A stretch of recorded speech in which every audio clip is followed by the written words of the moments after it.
नमस्कार, मैं हूं संगीता राय। पूर्वांचल एक्सप्रेस न्यूज के इस वेब पोर्टल पे आपका स्वागत है। आइए देखते हैं हमारे संवाददाता राम सकल यादव की यह विशेष रिपोर्ट।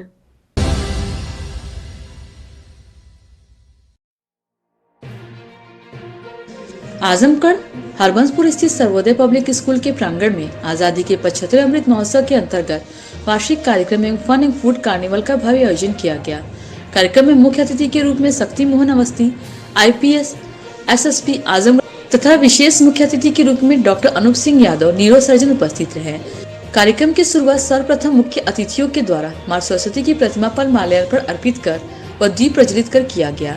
तत्पश्चात कार्यक्रम की शुरुआत गणेश वंदना के साथ की गई। इसी क्रम में छोटे छोटे बच्चों के द्वारा ड्रिल डांस आज है संडे के गाने पर नृत्य प्रस्तुत किया गया।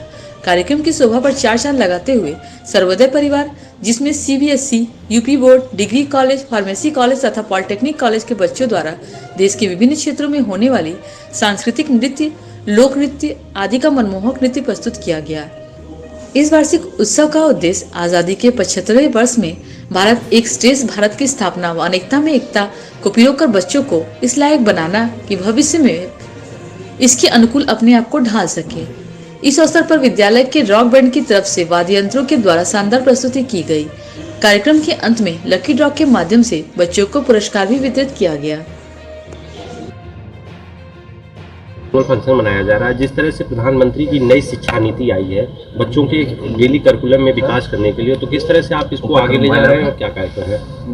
मैं तो ये बताना चाहता हूँ, मैं उसी जो नई शिक्षा नीति है उसी पे ही एनुअल डे का फंक्शन का वो 75वां अमृत महोत्सव के रूप में मनाया जा रहा है। और टोटल हमने जो नई शिक्षा नीति पे उसी पे हमने फैट का भी कार्यक्रम किया है और साइंस एग्जीबिशन से लेके कल्चरल एक्टिविटी सारे जो है प्रयास किए हैं कि जो नई शिक्षा नीति अभी लागू होने वाली है उस पर हम अभी से जो है बच्चों को मोटिवेशन कर रहे हैं और उनको नई शिक्षा नीति के हिसाब से जो है पठन पाठन के हिसाब से कार्य कराया जा रहा है।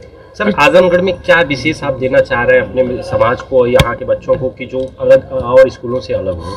देखिए, हमारा उद्देश्य पहले से था। मैंने 2004 में विद्यालय स्थापित किया और मेरा विद्यालय का शायद आप लोगों को पता भी होगा कि मैं शिक्षा को शिक्षा के रूप में देना चाहता हूँ। मेरे विद्यालय में करीब 150 से लेकर 200 बच्चे जो है जिनके माँ बाप नहीं हैं उनको मैं फ्री में पढ़ाता हूँ। जिनके माँ बाप, जिनके पिता नहीं है, उनके गार्जियन से कोई उनके पेरेंट्स पढ़ाना चाहते हैं उसमें भी डिस्काउंट करता हूँ। विद्यालय में कोई अतिरिक्त चार्ज नहीं रखता हूँ, विद्यालय में फाइन तक का चार्ज नहीं लेता हूँ। मेरा उद्देश्य ही है कि आजमगढ़ जनपद में एक अच्छी शिक्षा दूँ और बच्चे जो निकलें जो आजमगढ़ का और पूरे देश का, अपने माँ बाप का नाम रोशन करें। शुरू से ही मेरा उद्देश्य रहा है और मैं आज मुझे दिखाई दे रहा है। मैं लगातार प्रयास करता हूँ कि एक अच्छा वातावरण शिक्षा के दूँ और वो आप लोगों को दिखाई भी दे रहा है। मैं शिक्षा, जो आपने सही बात कहा है कि अलग अलग सबका सोच है, लेकिन मेरी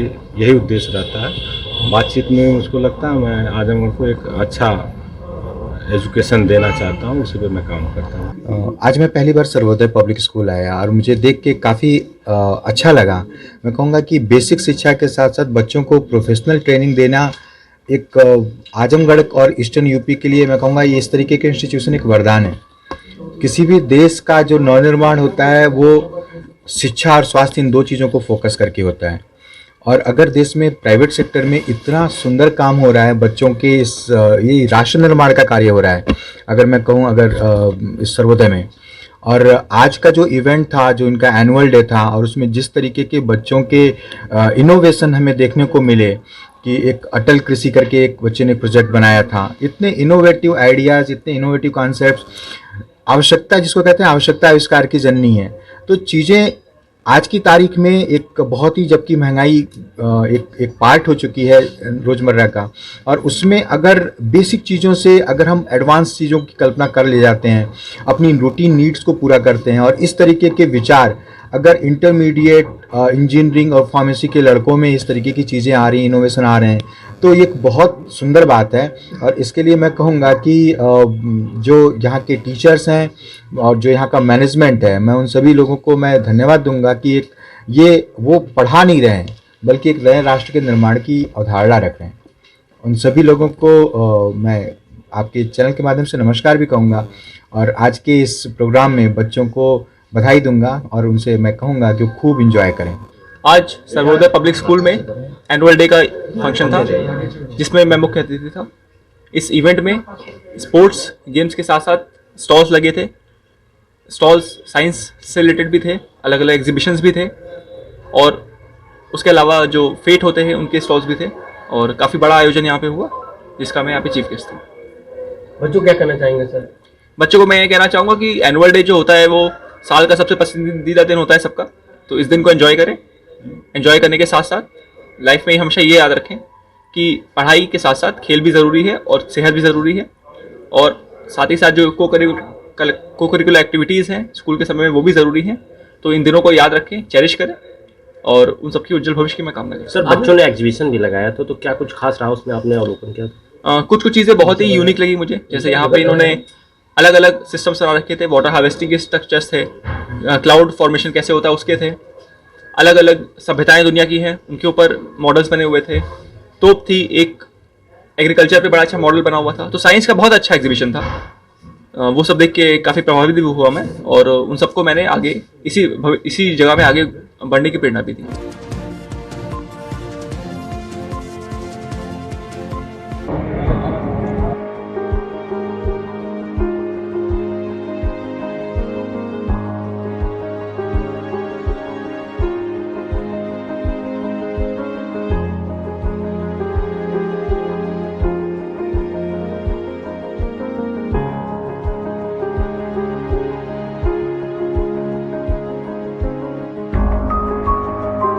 अगर आपको हमारी खबर पसंद आई हो तो हमारे चैनल को लाइक, सब्सक्राइब और शेयर जरूर करिए।